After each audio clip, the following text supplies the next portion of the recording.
Grabe naman yung ginawa niya sa tatay niya. Parang hindi naman siya tao. Grabe. Alam, kinatay niya. Tapos yung lamang loob at saka yung ulo, pinaghiwalay pa niya. Ito, panoorin niyo po. Wala ng ulo at internal organs mula sa bukas ng itaas na bahagi ng katawan. Ang isang amang 60 taong gulang nang datnan ng mga otoridad sa loob ng kanilang bahay sa Barangay Madaom sa Tagum City, Davao del Norte kaninang umaga. Yung ulo hindi pa natin na-recover kasi according sa nakakita, tinapon niya doon sa may river area siya dito sa Madaom. At saka ginamitan pa niya ng pala at pinaglalagyan ng putik yung katawan.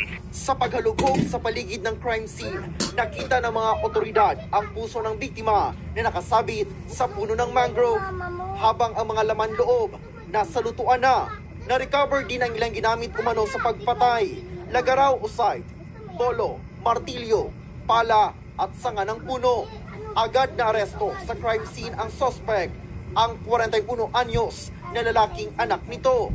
Batay sa paunang investigasyon, ikinuwento ng mga kapitbahay na napagalitan umano ng biktima ang anak ng suspect dahil sa umano'y hindi na niya pag-uwi sa kanilang bahay.